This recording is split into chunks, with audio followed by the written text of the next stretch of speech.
All right, Mike, we're going to We, get rolling with we that. have started recording. Perfect. Okay, everyone. Again, good evening. We're here with Navionics webinar partnered with FLW. We're here with FLW Pro Mike Murphy, who Mike has done some extensive research on scientific studies on crawfish, and in particular on their fall patterns, what they do, where they move, and the best way to utilize that to catch more bass. So I am going to turn this over to Mike. Mike can certainly say hello, and then he'll switch over to sharing his screen, and we'll begin the presentation. One thing I'll ask is you are all on mute at the moment. There is a little question button on there. Anyone that has questions, feel free to post them up. Type your questions there, and the last 20 minutes of the webinar, I will mention the questions. We'll ask Mike, and he'll get back to you with your answers. So please go ahead, wherever you have a question, type it on, and we will get them in order that they come through. So without further ado, Mr. Michael Murphy. Thank you, Paul. Thank you, everybody, for joining. This is exciting. I always love doing these type of things. For those that attended the first one a couple months ago, thank you for coming back. This is a little different. If you missed the first one, definitely go to Navionics.com and check it out. It's more of an overview. We're going to get more into the meat and potatoes of the fall season. So I'm going to take myself off the webcam, and we're going to go in here. All right, Paul, can you see my screen okay? Yep, you're good to go, Mike. Okay, good. So crawfish, crayfish, you'll see me use these interchangeably. Crawfish, crawdad, all the above are the same thing. When you do research as far as Googling and you're trying to find specific colors of crawfish, type them in a crayfish, you'll get more hits as opposed to the slang term. I also, for your reference, included the scientific name, so you can go back and again Google. You'll get more, dead-on pictures as far as what you're looking for. So I'm going to go ahead and dive in here. In the fall, you're going to have a lot of movements, and this is the time of year that they really get going. And so the biggest triggers you're going to see is the increased rainfall that is accompanied by cloud cover, anything to get them moving around a little bit where they feel more comfortable. They're not trying to hide from predators and scared for their life, so they tend to move around a little bit. And usually have that this time of year right now, August, September, and it's usually accompanied by El Nino or La Nina, just that time of year where you get the hurricane season. So like right now in South Carolina, we've had 4 days of consistent cloudy weather. Those type of triggers really will get the crawfish moving. Plus, when you get the increased rain, you get changes in water color. That again is another comfort for these crawfish that in the past summer months, 3-4 months, you had increased plant growth, filtrations at its highest, and the water's just gotten much more clear. Well, now with this cloudy conditions, they tend to be a little bit braver, a little bit more active. I'm going to go into some explanation of kind of why they do or when they do, kind of some triggers for you to kind of look for. But what you're looking for too is a shortening of the length of day, more specifically the fall equinox, which is the first day of fall. In my study, I'll go in that here in a minute. Literally right around the beginning of the fall equinox is when I started seeing these crawfish make their burrows. So that's something to definitely know. What the equinox is the midway point. There's a fall and a spring equinox where the sun is directly pointed at the equator of the Earth. It's neither pointed towards the Earth. It's neither leaning towards or leaning away. It's the transition of where it's starting to go into the winter time, leaning away, colder months, shorter length of days, versus the summer when it's leaning towards it. So those equinoxes are more the transition time, and that's also when the crawfish get to move.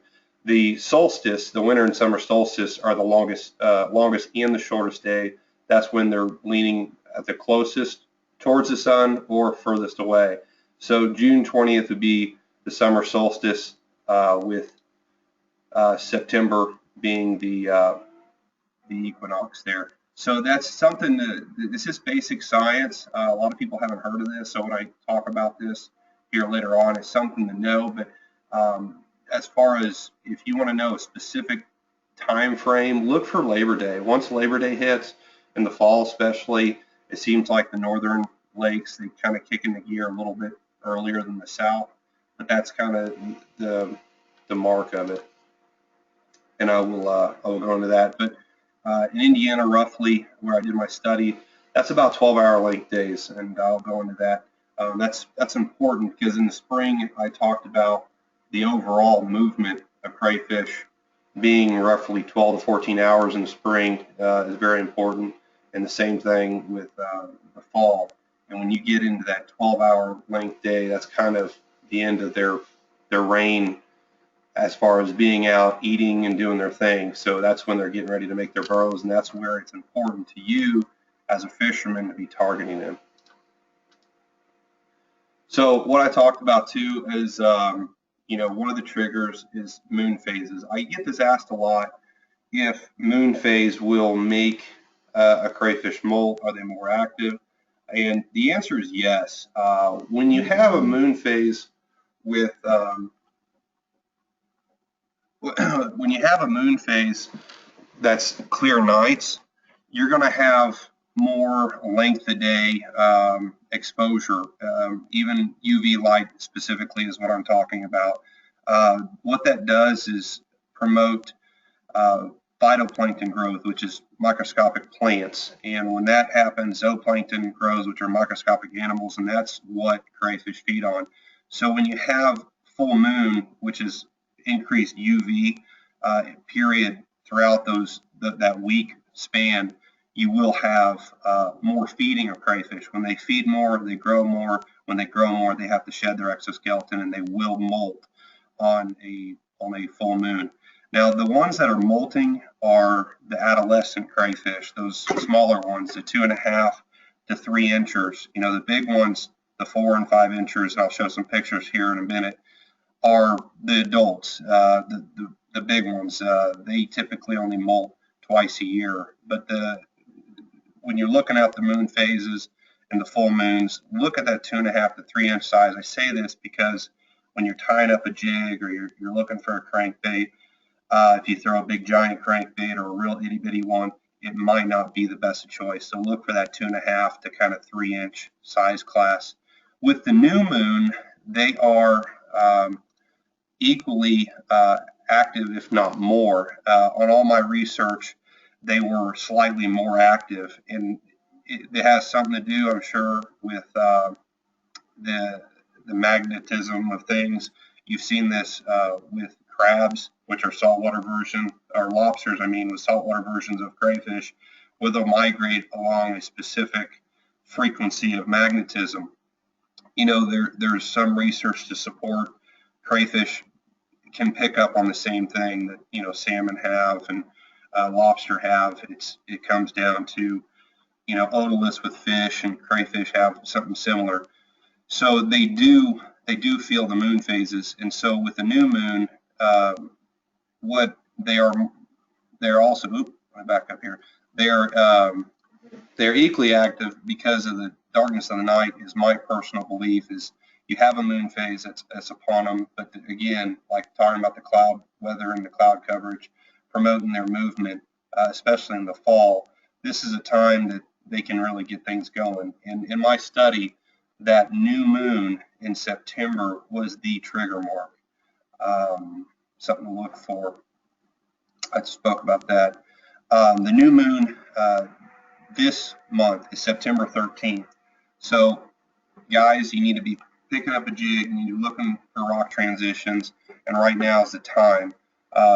This webinar couldn't be timed any better, so definitely be looking for this, especially the full moon.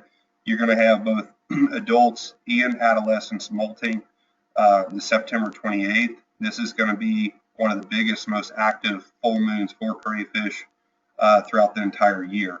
The populations are at their most, and this is the moon phase that really kicks things off. So guys, if you're going to be fishing, this is the one to go after. And typically the molting that I've seen in my studies usually occurs about the 3rd day after the peak of the full moon, and that's usually when the bass really get full speed on a jig bite, just because you have all those crayfish laying around that are kind of like jelly. They're easy to catch. They don't have much of a skeleton. They're still setting up for molting.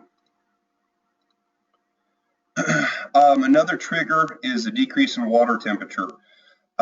Typically when the water temperature reaches in the mid 60s, this will vary geographically. That kind of coincides with length of day. The temperature to me is more of an indicator of what the length of day is doing, what the hurricane season doing. All this kind of meshes together to make one perfect storm, but the water temperature in itself is an indicator that excuse me, that things are going in the right direction. In my study, the water temperature was in the upper 60s, roughly when the crayfish started making their burrows. Another key element that triggers the fall movement is dying off of vegetation. Again, that coincides with the length of day, the cloud cover, the increased rain, which stains up the water. To put simply, the plant life just isn't getting as much photosynthesis. They die off. It doesn't hold zooplankton as well. Their food is just not as abundant. So to them, it's time to kind of pack it up, head into the ground. I mentioned this before. If you want to kind of think of an easy way to remember this, if fall equinox is not something that sticks in your head, Labor Day is definitely one. The lakes become calmer. It's typically the first Monday in September, and you just don't have as much boating activity. You don't have as much wave action, which kind of keeps fish more in their hiding and brush pile. And with less boat action, you have more fish that are roaming. Right now in Murray, the boat action has died down. The cloud cover's up. Crayfish are moving. There's a good jig bite right now, and there's also a good schooling bite. Also, kids are back in school. That also signifies less boat traffic. And then football season has started, and I definitely have to get a shout out. Go Colts! All you horse fans out there, gotta represent. I'm sure I'm going to get some trash talking here from Paul. Another fall movement is dropping water. You have this a lot in the reservoirs. Once school's back in session, people are off the lake. It's time to get the lake levels down. This is when the state usually works on the dam, gets it down for flood stage, and makes it a slower process. That way it doesn't shock fish. Also gets the water down so people can work on the ramps and their private boat ramps and docks before it gets too cold. But that also, again, once you pull the water down, usually that top 5 to 10 feet is where most of the plant growth is. And if there's not a whole lot of plant growth, for phytoplankton, zooplankton, and the whole chain reaction of kind of the feeding pyramid there for crayfish, again, there's this lack of food. They're going to start making their burrows. This is a picture of a ramp here that I found on the internet. I thought it was a really good picture. You can see a perfect example of a boat ramp with rock transition here at the bottom of the screen. And one thing I want to point out, when you're fishing rock transitions, a lot of people think vertically. They look for the end of a bluff wall or the side of a boat ramp. Think horizontally as well, especially if there's dropping water. Those fish, those crayfish will position at the bottom of a bluff or at the end of a boat ramp, where there's also that substrate transition at the bottom, where the lake is settled out and the rock is starting up from the bottom of the lake, not just from a creek channel swing down the bank, but definitely keep an open mind, both vertical and horizontal on that. Again, that's usually, start after Labor Day. This also is good because it creates more lake current, and this positions fish, especially on your transitional areas, you're going to have nutrients be brought to those areas. So in a time where crayfish are having a tough time finding food, they're going to start to congregate in these areas. If you're on a lake, it could be windblown areas. Is especially good if you don't have as much natural flow. Like I said, this is hurricane season. A lot of crayfish, live around boat ramps, and lake wind is good, but also natural flow. So another thing too we will touch on is turnover. And technically, if you read the books, they'll tell you 4 degrees centigrade, which is 32 degrees Fahrenheit, is when, or 39 degrees Fahrenheit, apologize, is when official turnover will happen, or when a thermocline will come up. That's in a controlled environment where there isn't any wind and there isn't any other elements. What that is 4 degrees centigrade or 39 degrees Fahrenheit is the most densest water. So as the air temperature cools down below that, it cools the surface temperature, and that water will fall through the water column, and it'll force the lake to turn over. If you ever want to try to win a bet, if you drill through ice and drop a thermometer to the bottom of the lake, it's always 4 degrees centigrade. Otherwise, the lake will be froze over. And that's also why major lakes, like a lot of times Lake Erie, will never freeze, because the whole water column has to get to that 39 degrees before the surface will start cooling off below 39 to be able to freeze at 32. But for all intents and purposes, in the fall, that's promoted by wind. So wind will also help push the turnover along. And typically what you're going to see is it'll force turnover to happen at a little bit warmer water. So you'll see that, in the mid to low 50s.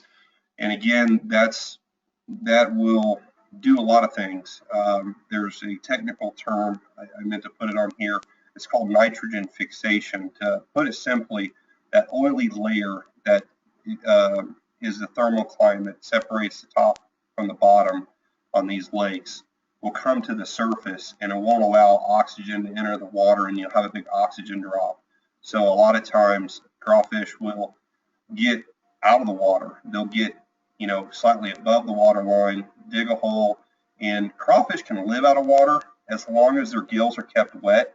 So you'll see them at times, especially if there's a fish kill or whatever it may be, they'll just crawl back in the water to get their gills wet or keep their gills wet, and then crawl up out of water to exchange that water directly with the air outside, so they can get it directly into their gills through the water that's sitting on their gills. It's a pretty neat little process. So my point of pointing that out is, if you're ever in a situation where there's been a fish kill, or you're wondering what you should fish, if there are bass around, there are always crayfish around. If everything is dead in the lake, there are still crayfish around. The crayfish are the last to die, if they will die at all. This again is sped up by increase in wind, but also rain. When you get wind and rain that kind of accompany each other, that will increase the turnover. Like I touched on, that oily water surface is the thermocline. What you'll also see is a lot of foam. When it's kicked up by wind, that's just the dead detritivores working, and when you get it mixed up, it just creates a real foamy. A lot of times it's brown in color, and you'll see that kind of stack up on the windy side of the lake. Lakes that don't have a lot of natural current, natural lakes especially up north, you'll see this a lot. Occasionally, if you see a lack of wind or is drawn out, what happens is you'll have a turnover happen, and you'll have wind to break up that thermocline layer or push it to one side of the lake. You will have a fish kill, and this is perfectly normal. And the crayfish, honestly, they think it's great. It gives them an all-you-can-eat buffet before they make their burrows. One thing you want to look for when you're targeting crayfish, I touched on this before, is look for hard bottom areas and transitions. This is key. You know, they like to live on the rocks. The rocks are where there's algae growth, there's zooplankton, and that's what they scrape and they live on. Even high elevation lakes where there aren't natural plant growth like Gunnersville or so forth, that's where they get their food. Now you get a place like Gunnersville, you know, you're going to have a lot of plant growth and they will live in the grass, but when the grass starts to die off, there's got to be something under the grass that they're going to hold to, that they're going to like, and that's always a hard bottom transition area. You want to look for rock. Sand is hard. Sand's good if it's got clay mixed in, so sand to clay mix transitions are still good. And then anything man-made. A lot of people overlook this stuff. The boat ramps and the road beds, those are key, especially when you're looking at the lower end of a lake. A lot of people think that crayfish have to be in a river or in the back of a creek. That's a false assumption. Sometimes you'll see the most crayfish activity, especially in the spring, around the oldest, most decrepit boat ramps that are washed out, where this crayfish have over time inhabited and really gotten their populations up. You know, that's why running those little boat ramps with a crankbait in the spring or jig is definitely a strong pattern. And that pattern also works in the fall, by the way. Current, that's like I touched on before. It brings nutrients to them, suspended in the water, just kind of push through. If you get a real good eddy or current push or, you know, bluff ball transition, those are always good places, you know, in the fall where crayfish are going to load up. You know, some of the last crayfish to hang out before they burrow are going to hang out there. And one thing, too, I want to touch on, not all crayfish will burrow. There are certain species that will stay out year-round, so when the rest of them are in and you're looking in the winter months, these are the places that those crayfish will still be around because there is enough food and they don't feel inclined to go into their burrows. Current, wind, and natural flowing, and also rain runoff. Anywhere you have any sort of current, just to keep the bottom contour clean and to keep the hard ground exposed. You know, a lot of people, these lakes today, a lot of reservoirs are silted in, and so it makes it harder to seek out these hard bottom areas, and that's why I pointed out the boat ramps, especially on Murray. You have a lot of silted in areas, and so those boat ramps can be key. So I'm going to pull up something here. I have it built in my PowerPoint. This is the web app with Navionics. You can download an app to your phone, your iPad, which, you know, I carry an iPad in my boat. I think it's the greatest thing since sliced bread, because a lot of times, you know, you'll lose battery power or, you know, something goes wrong. You still have your Navionics app where you can still get around and navigate safely. But you know, one thing you want to look at when you're breaking down a lake, this is right off the web app. So anytime you want to look at something, just, you know, go to Navionics.com, and they have all these detailed maps just right there at your fingertips. But one thing I want to point out before we dive into it is in the top right corner, you got these drop down menus. You have no overlay, terrain, and satellite. I really like to do the satellite. You know, play with these, and you can, you know, see a lot of cool things and zoom in. And then also on the bottom left, this is your sonar charts. This is very important to me. This takes a lake that, you know, maybe hasn't been updated for a while, but you have all these people out here, me included. You guys can do this yourself. If you guys have a lake that, you know there's more detail than what you're seeing, you know, help Navionics out, help yourself out, and upload your sonar recordings. They're real easy to do. You take a blank chip, you record your sonars, just, you know, turn it on, and just while you're fishing, while you're boating around, every so often turn it off. That way you don't have a corrupt file, and then you upload them, and within a couple of days they'll send you, you know, an update that it was uploaded. But on this web app here, make sure it's turned on. Just in the bottom left, just, you know, turn that on there, and you can turn it off as well. It's good to have both. A lot of people ask me, why don't they just leave it on all the time? Well, it's good to have both to see what's out there, or just, you know, what's uploaded versus what, you know, is more detailed. So kind of plus the web app there, the sonar charts will give more detail. So sometimes I like to take away detail to see where the main current or main creek is, and then I jump into it. It's nice to go back and forth. So we're going to jump into kind of how to dissect a lake. This is Lake Murray. This is my home lake, and right here where I've circled is what I consider the creek or the river arm. So where you go to the lower end, which I consider a lake, you see this transition zone where the two circles are overlapped. You're going to have both lake fish, what I consider lake fish patterns, like the boat docks and the boat ramps and stuff like that, as well as river fish patterns, channel swings and so forth, rock transitions, bluff walls. Once you go down the lake, where the lake is roughly 2 times or more than the width of the river section, it's lake fish, where those fish just aren't as affected by natural flow, and they're more affected by wind flow. Now, I will point this out, Lake Murray has both. It's very possible if you go to like a Lewis Smith Lake or even a Kentucky Lake or Tennessee River Lake, where you may only have one of these and not the other, or you may just have a river setup or just a lake setup. You know, I've seen it on Kentucky Lake where the whole main lake is technically a river, and then your bigger bays are technically lakes. So it's almost reversed if you can wrap your head around that. And as opposed to normal lake, river, you know, rivers flowing in the lake mentality, you have more or less backwater lakes flowing into rivers. So it's kind of a different concept, but if you treat those bays like lakes and treat the main lake like rivers, you will catch more fish. But just kind of recognize kind of the width and how it plays with current versus, you know, wind current, which current's going to be more effective is what I'm pointing out here. Within the lake itself, you're going to have also what I call small river segments within the lake. So if you have a river pattern going on, you can also duplicate that within these small creek arms. And a lot of times these are overlooked, and you can have a whole creek arm to yourself in a tournament this time of year and just have it loaded with fish, where a lot of times tournaments are won in these areas just because they're overlooked.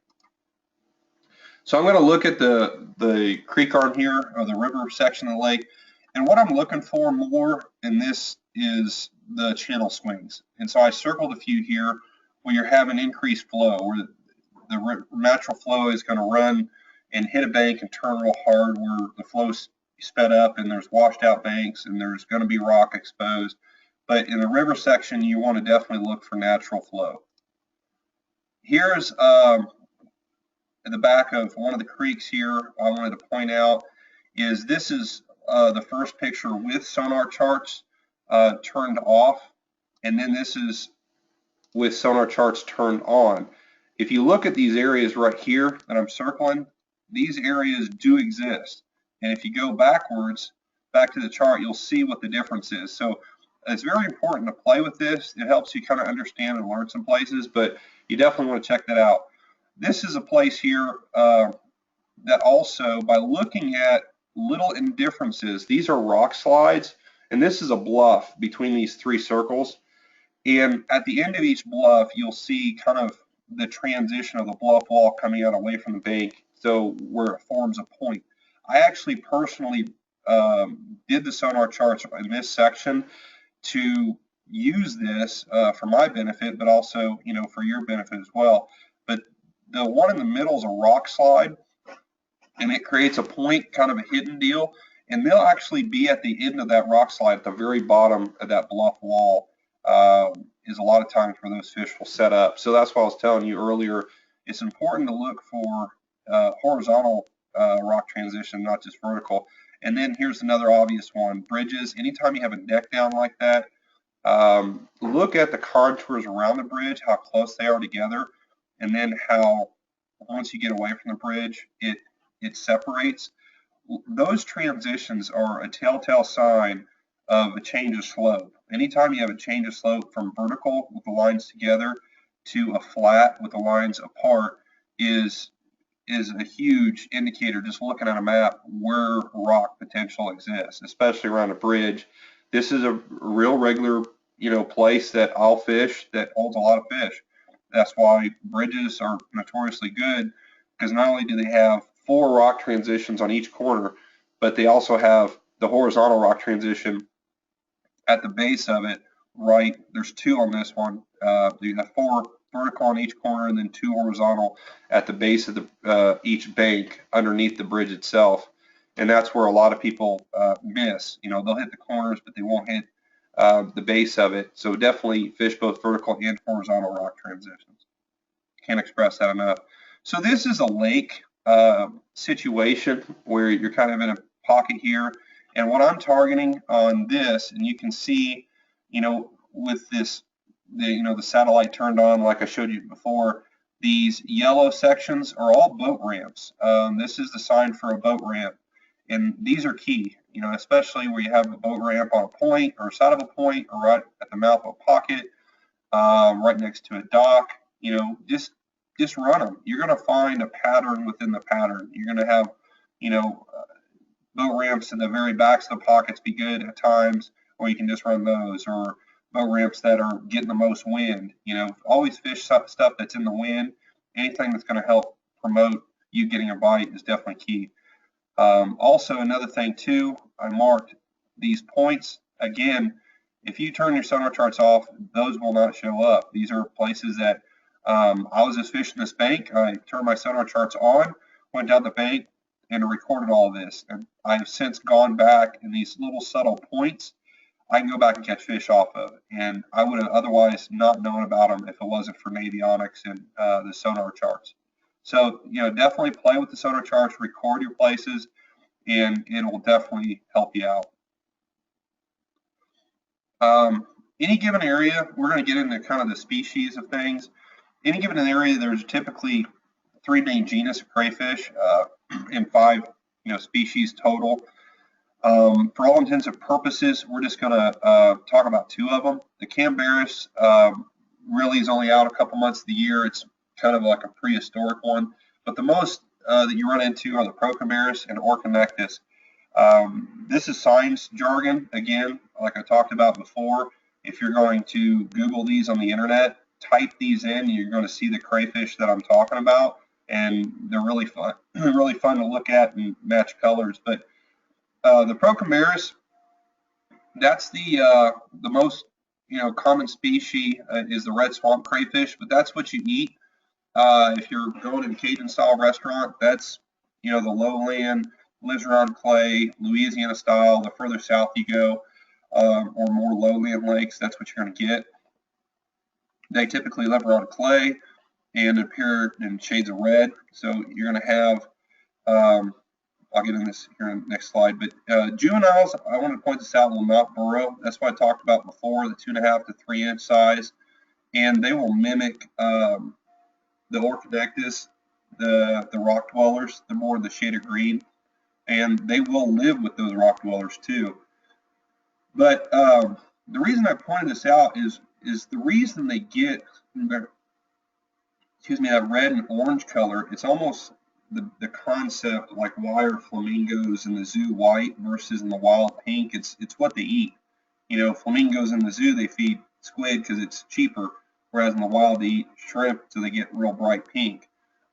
Same thing with these crayfish. When they start to burrow, and especially in clay, they eat the dirt because there's zooplankton that live in that dirt, and inadvertently they'll ingest the dirt, which gives them pigmentation throughout their body of that red color, which is the same kind of pigmentation that's in that clay. So that's why they turn red. And that's why in the spring when they come out they're bright red, because they haven't gotten that suntan, I call it, which is that darker back like in this picture. So fall colors you want to look at are that brown and orange. That dark back will lighten up once the sunlight's gone away, and they'll turn more brown, and the underside is orange. Brown and black, sometimes orange will just turn brown, the back is black. And then blends. I'm a big proponent of blends in jigs and crawfish imitating, whether it be a crankbait or whatever. You see a lot of manufactured baits usually have two-tone colors because they're easy to make, and they're cost efficient. The more colors and the more times they have to touch a lure in production, it costs more money. So for all intents and purposes, making jigs, tying jigs, do not be afraid to use blends. In this case, black, orange, pumpkin, green pumpkin. Just kind of tie it to where your orange is all, on the bottom of the jig, and then it blends, to the green pumpkin, or black on the very top, and it'll definitely help you get more bites. Again, target areas for these are, clay transitions, and then I also included, this is a clay and sand transition. I included this picture. This is a bunch of Procambarus mounds. You see those holes. A lot of people think they're snake holes. This is a ditch that just the water receded. The crayfish set up shop, and there you go. That's where they're living. So that's that's something definitely to look for. If you start seeing those tubes on the bank or in rock transitions, you're definitely around some crayfish activity, or like again on the side of boat ramps. For Procambarus, here's some lure suggestions specifically, some colors that I like. One of my recent sponsors I picked up is Greenfish Tackle. It's a fairly new company. The guy John Hare is very has a good track record in this industry. It's been around for 20 plus years. But they have the ability to tie any color you want, and these are brown and orange, and the mud crawl, which has the brown, orange, green pumpkin, black, like I was telling you about. These are two examples of jigs that are in my tackle box right now. As far as jig trailers, you see, as the colder weather comes, I'm a Rains guy. I love fishing their product. The scent's great, but there's two actions that I like to use. The ring crawl is a dead action, and then you have the axe crawl with the flappers, catches more water. The only thing that determines whether I use one or the other is temperature. The colder it gets, the more I'll deaden the action. So when I'm talking 50 degrees or more, I want some action in them. If I find that there's too aggressive, I'm not getting as many bites, I'll deaden the action, and you'll get more bites. You'll notice this. So whatever brand you're using, just keep that in mind. Again, choice of colors to match. Just match the skirt. But some of my favorites, my most favorite color in this is that BB Crawl. It's that black and blue on the top, and it's got a laminate in the bottom. So when it pops, you'll see all those different colors. So it's nice when you have a transition with that orange jig on the bottom with the black on top, and then you pop it, and it'll flare, and you see all that color. A lot of times that'll get you bites. So just make sure when you tie your jig up, those blends are important. Just with the flare will get you more bites. One thing I want to point out too, in the fall, I was talking to a friend about this earlier, is when you're fishing a jig, you're going to have a lot of those bites that just throttle you, knock about 3 foot of slack in your line, you go to set the hook and nothing will be there. When they're on a real hard jig bite or crayfish bite in general, they'll slam a bait, and a lot of people are prone to want to set the hook right then. Wait till you feel the weight. I really encourage this. Wait till you feel the weight, and then just reel set the hook, so you don't drop your rod, they don't drop the bait, and they don't feel you. But just wait for them to come back and pick it up, because they're trying to knock the claws off to make it easier for them to ingest the crayfish, or have the crayfish run off to where it's more compact, and they can grab it and choke them down and stuff more crayfish in their gullet. So the Orconectes, this is the rock dweller. It's typically, lives around rock. It's in shades of green and brown, and has the blue and the red claws on it. Now, I didn't put this on here, but the claw deal, I get to ask this a lot. The reason the red is when they have a lot of vitamin A in their diet. That's strictly where it comes from. The vitamin A is going to come from the greens they're eating. It's from their salads, more or less. If they're eating a lot of plant life, they get the vitamin A inadvertently while they're trying to eat the zooplankton. They're scraping the rocks or eating the vegetation. They don't purposely try to eat it. They're going for the zooplankton, but they inadvertently eat it. And so they get the extra vitamin A in their diet. They get the red claws. So during the summer, the red claws are more prevalent. When you get in the fall and the plant life has gone away and they're not getting as much vitamin A in their diet, they're going to start becoming more blue. And that's where you're having in this crayfish. Usually the body is going to be darker to accommodate that because it's darker watercolor. That's what's blocking the growth of the plants, is the cloudy stain water or cloud cover just not allowing the plant growth. So the base of the body of the crayfish is typically going to match the water color around them. So in the summer months where there's a lot of filtration, there's a lot of plant growth, they're going to look more washed out, like a watermelon color with red claws. That's why watermelon red flake is a good color in anything during the summer. That's also why, like a red bug, which is, red with green flake, that's a big popular Kentucky lake, is, still that red-green combination. In the fall, that's why black and blue is so good, or green pumpkin and blue is so good. It just helps match the hatch of what they're doing. And that's another reason why I like jigs too, because you're not only matching crayfish, you're matching bluegill, and they're usually green in color. I just touched on that. So this is a color midsummer.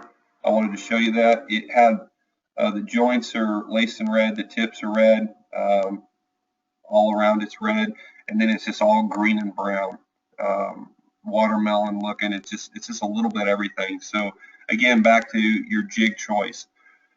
Get creative. Tie a brown jig with green pumpkin, with watermelon, with green gourd. Get a blend. Don't just have two-tone jigs. Greenfish tackle, like I said, they can do anything you want. They're good at doing that. There again is that fall color, that brown, green pumpkin, and blue. So that kind of brings me to this. I keep it really simple when it comes to the fall, because I have three colors I'll go after. One's is a straight green pumpkin, one's a green pumpkin baby blue, and then the other is a green pumpkin blue. Now, on occasion, I will put a couple strands of chartreuse in there, and even mix in some root beer in there, just depending on the watercolor. Again, feel it out. There's no perfect science to it. It's always a blend. It's always an adjustment. But if you're in the right ballpark from the get-go and you make those small adjustments, it'll be something silly where the jig trailer is maybe green pumpkin blue flake on one jig and green pumpkin the other, and all of a sudden your bites are 5-to-1. Let the fish tell you kind of what they're doing. Don't overthink it. Just kind of get yourself in the ballpark, and then just play with subtle colors within that, and then also light intensity. So if it's like a sunny day, a lot of times I'll throw like a green gourd or green pumpkin with a baby blue, versus kind of a cloudy day, I'll use a brighter blue and throw some strands of chartreuse in there sometimes if it's a mauve color. Again, same concept. Use some dead action claw stuff when you're in colder water, and then some flappy craw stuff when you're in warmer water. And I keep this real simple. Green pumpkin blue, and then I will take like the Spike It markers or like JJ's Magic or something, and just barely dip the tips blue or chartreuse at times, or red at times. Just don't overdo it. Just barely touch the tips. Some other lure choices, again, if you're just wanting to get away from jig, I like a crawl tube, something bulky that's plastic, and also crankbaits. IMA stuff, I love the IMA stuff. I've been involved with designing it. Again, just feel your way through. Dig bottom with this stuff. Get some baits that dig bottom. A lot of crankbait fishermen will tell you, you want a bait that'll, touch bottom every so often. In the summer, yes. In the winter, maybe so. But in the fall, when you're running a crayfish pattern, you want to dig it. You want to dig it and darting and deflecting. So like a wiggle wart even is good. So that's it. That's what I have. I'm going to open it up. That wasn't as long as the first one, but I would definitely like to give you guys more time than last time we kind of ran out. So feel free to ask away. I'm here for you guys. All right, Mike, I've got a few of the questions here, so a couple things that we'll make easy. So first, I've got bad news for Peter, and that Mike only shared his beer with me. So the rest of you get none. I'm sorry, but it's quite delicious. So I'm sorry, Peter, there's not enough beer for everyone. I'd like to tell Mike that there's only one Manning that's ever beaten the Patriots, and that would be Eli. So I wish you luck with the Colts and with Andrew Luck. I also want to give a quick shout out to two women that I saw that are on here when I scrolled through some names. So not every day we see women on the bass webinars that we do, or fishing in general. So Leslie and Kim, thank you for joining us.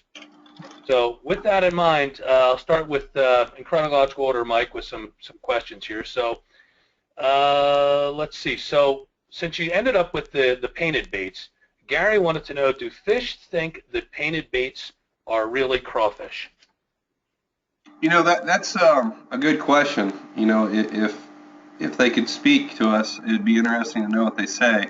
And a lot of times I tell people, you getting hung up in color is not as important as getting hung up on where the fish live.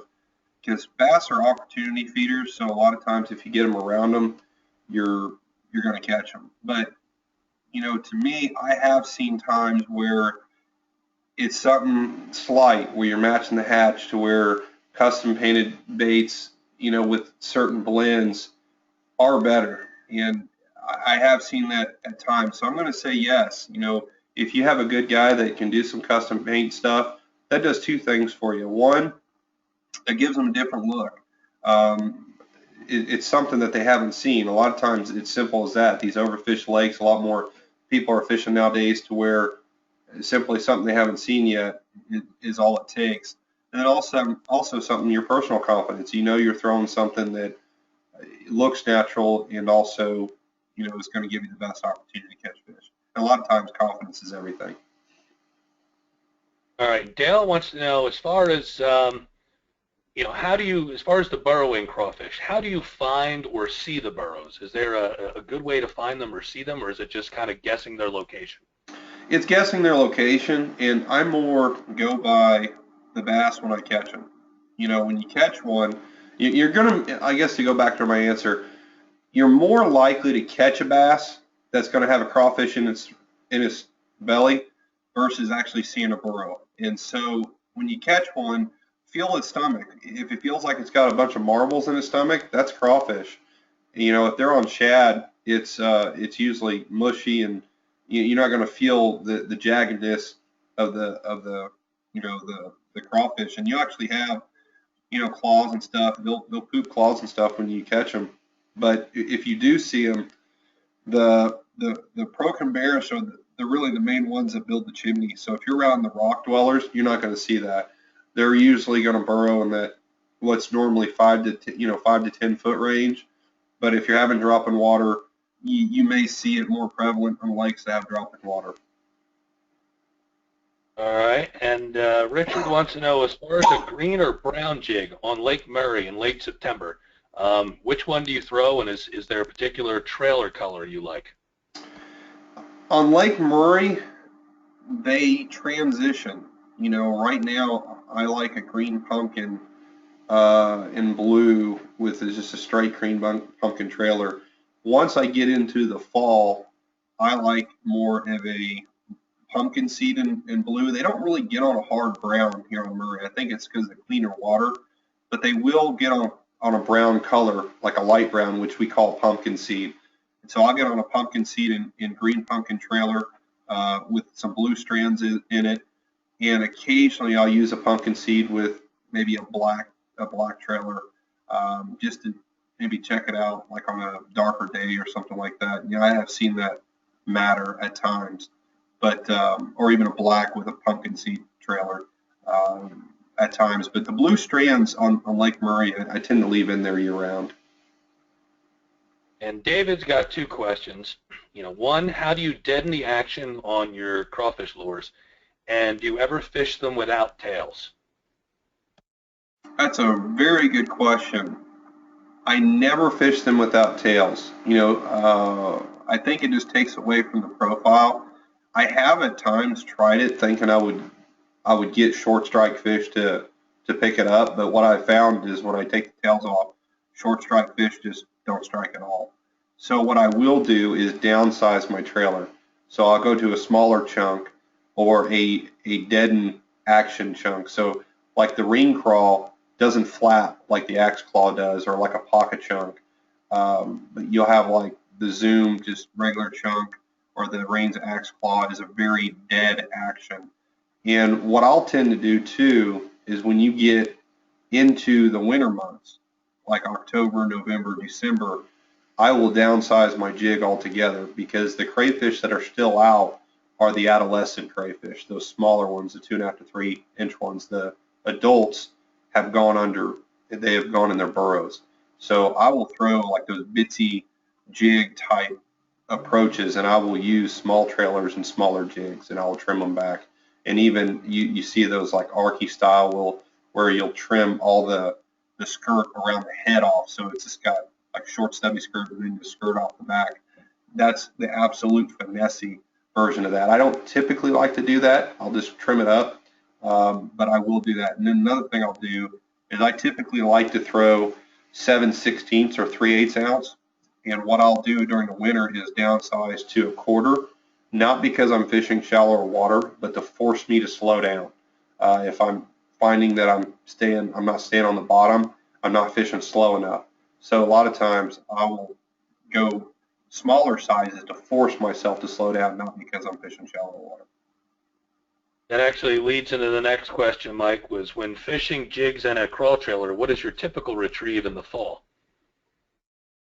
That is something you're going to have to play with. I like to hop it one time and then crawl it for 2 or 3 inches, and then I'll hop it and then crawl it 2 or 3 inches.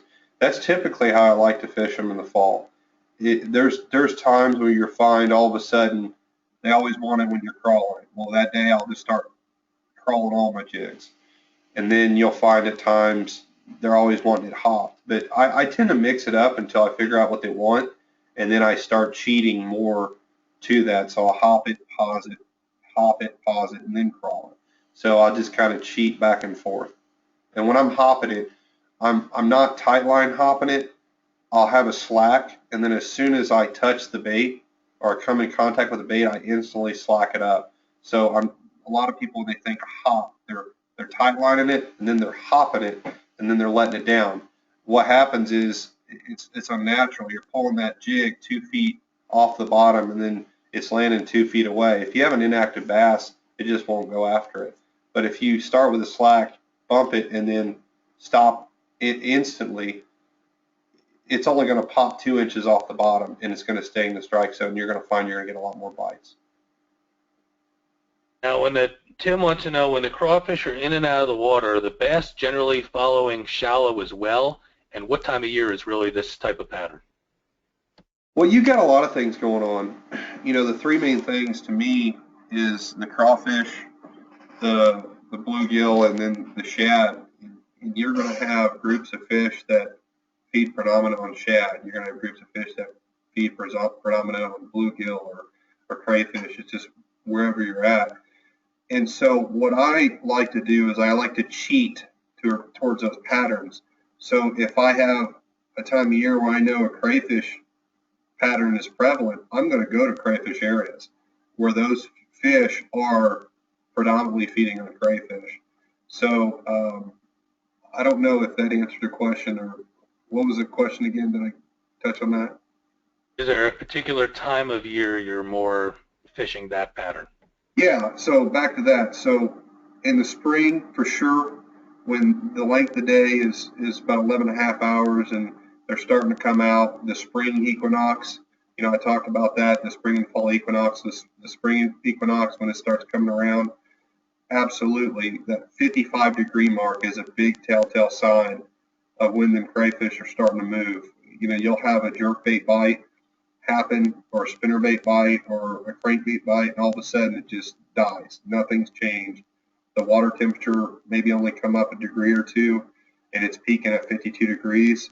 That's a lot of times I'll go from a shad bite straight to a red crankbait and start running clay to rock transitions, clay to, you know, boat ramps in the middle of clay banks, and you'll all of a sudden start crushing them. And those are sometimes the best bites in the spring, is that that bite because they're always bigger fish.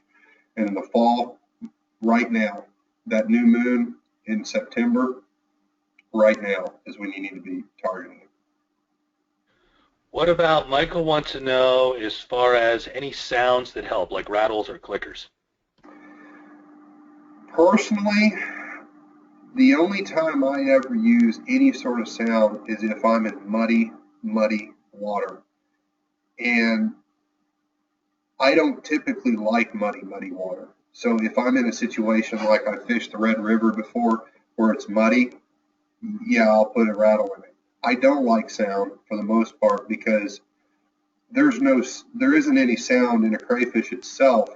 You know, you have the clicking sound of the tail moving, but you'd be really surprised how much sound that lead or tungsten, they have tungsten jigs now, hitting a rock really sounds like, or even your hook or running into a branch. You'd be really surprised at how much sound that actually makes. And I think rattles in general are overkill, so I don't use them at all. And there used to be a tool called Aquasonics. I know everybody's aware of the AquaView, but about 15 years ago they had something called Aquasonics, where it was an underwater listening device, and it was really cool. I wish they would come back out with it, or somebody would come back out with it, to where you could listen to how your bait sounded underwater. And that was one of the key things. I still have it, and I've repaired it like 4 times to keep it running, but I still use it on occasion.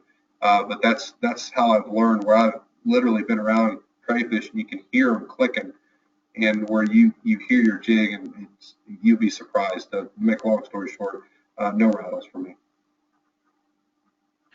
So what about the chartreuse tips on trailers? Robert wants to know, does it make it easier for the bass to find in the water, or what's the purpose of the chartreuse? Okay, so I like the chartreuse when I think there's bluegill around, in addition to crawfish, because it's kind of a dual purpose bait. Anytime you get in a situation where it's a dual purpose bait, it's definitely to your benefit. You know, it's less rods on your deck, and you know, something that's easier in your hand. But that's really the purpose there, because if you get some off color water, maybe it might help the jig stand out a little bit. But it's typically when I feel like there's some bluegill in the area. It doesn't typically hurt the crayfish bite, but it kind of helps enhance that bite. And one example of that is at the Potomac River this year, I barely missed a cut by ounces. And I was throwing a swim jig and a chatterbait and fishing a ditch that had some rock in it. And there were crayfish in there, not because I seen them, but some of the fish I caught coughed up crayfish. Well, there was also yellow perch in there, and there was also bluegill in there. And the chatterbaits I was fishing were just straight green pumpkin, but that chartreuse on the tip made all the difference in the world. You know, I was culling before anybody else was catching just 2 or 3 keepers, and that was a big key. And yeah, this is something you play with, and a lot of times it'll get you more bites. Is there a maximum depth that crawfish will go? No. As long as there's fish that can live there, crawfish will go there. You know, I've seen. I talked to Kim Stryker. He's got a Hook and Look TV show, and he was asking me about that stuff. And the same thing for spawning fish. You know, Lewis Smith on one of his shows, he filmed fish spawning in 25 foot of water. Wrap your head around that. Crawfish can live just as deep. You know, my simple answer is, if it's clear enough for plant growth, it's clear enough for crayfish to live there, because that's where zooplankton are, and that's where they're going to be. What about what type of head? Football, arky, or what do you prefer? I prefer a sparky head. It's like a modified arky. In the jig world or the do-it-mold world, they call it a sparky head. And that's, if you call Greenfish Tackle or go to their website, they're going to call it their skipping jig, or their dock jig. There are times on Kentucky Lake, if I'm making real long casts or I'm fishing really, really jagged rock, a football head is the deal.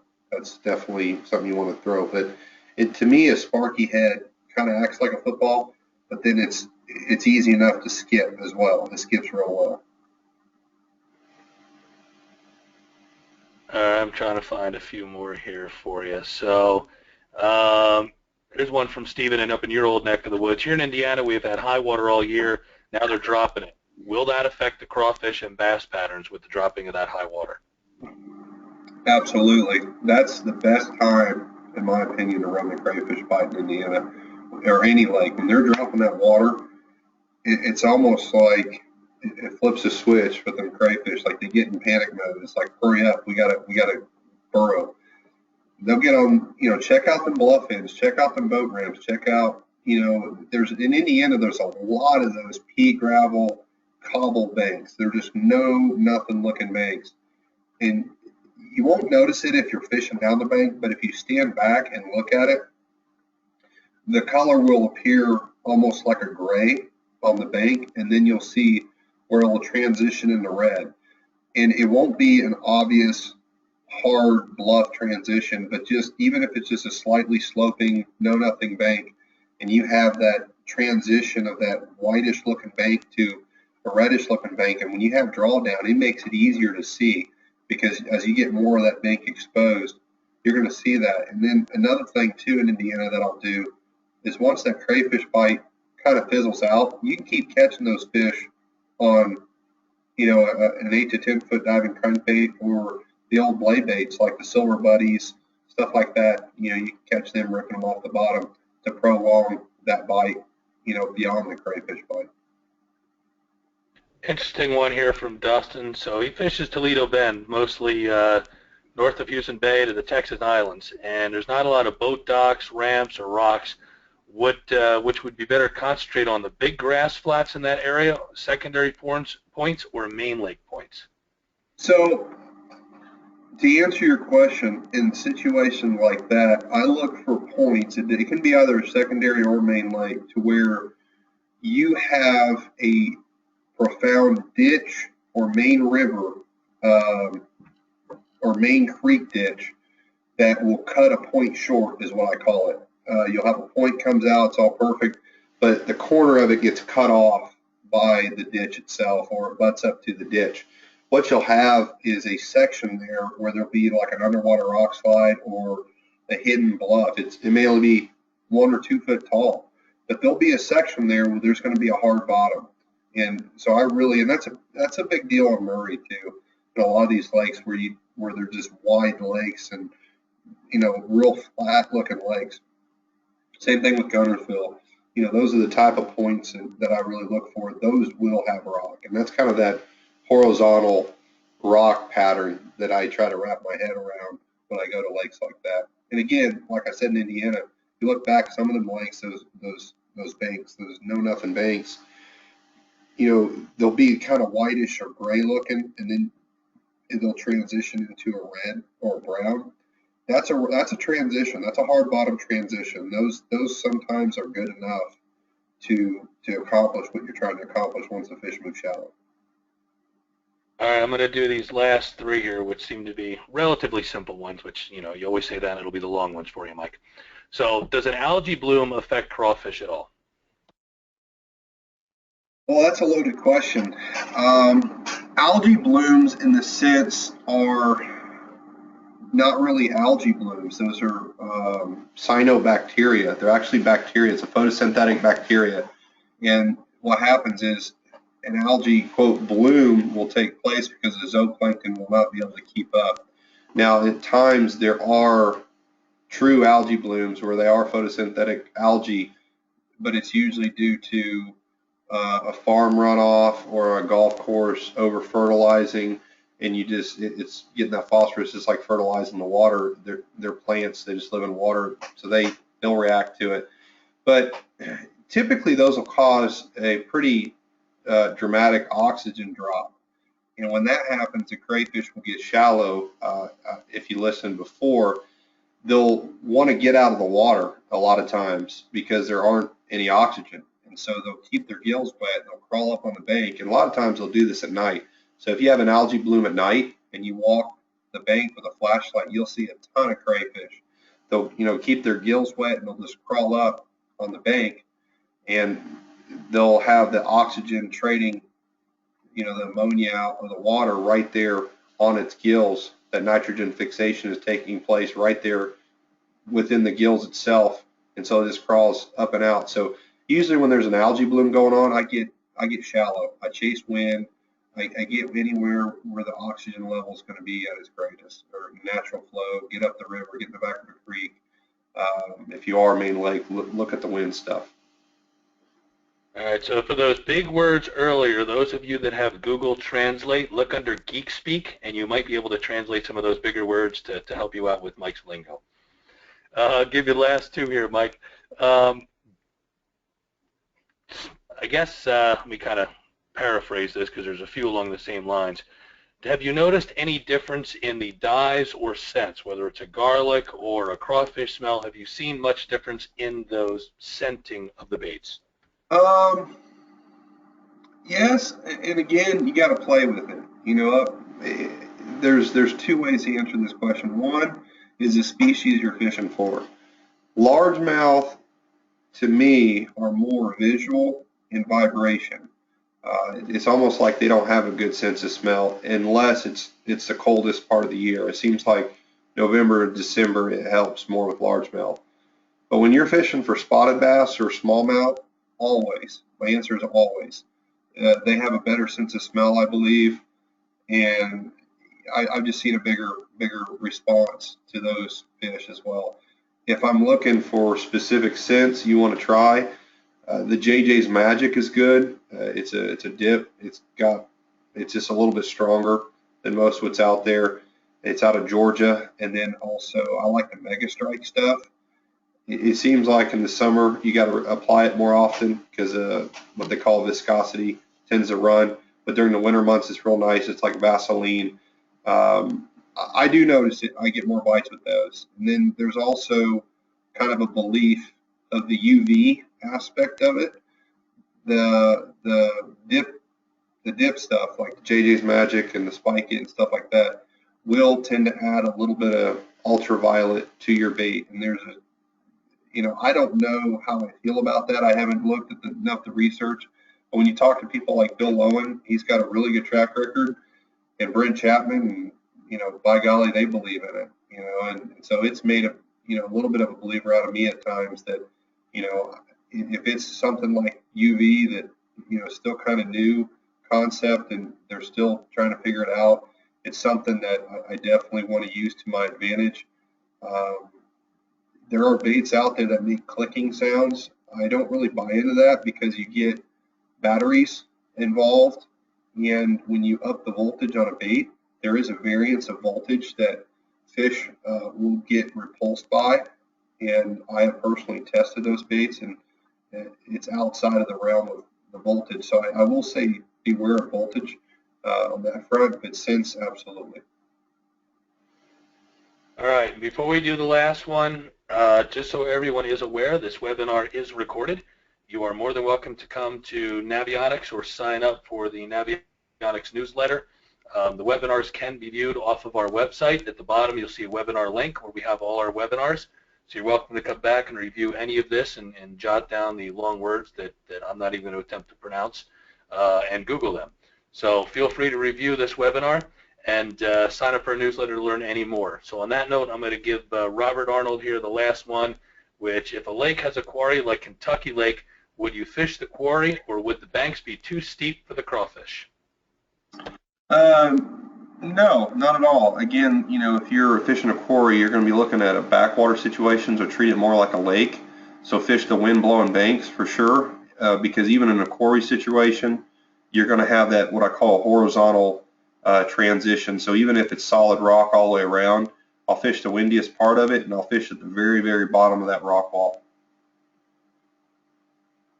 All right, thank you, everyone. Mike, very much appreciate sharing your knowledge with everybody. Thank you. And have a great evening. Thank you, everyone, for attending. And again, if you need to review this again, please visit the Navionics website.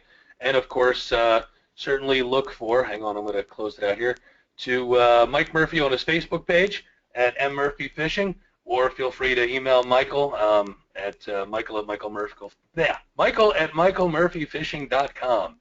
So thank you, everyone. Have a great night. Mike, thanks again for your help. Thank you, Paul. Thank you, guys.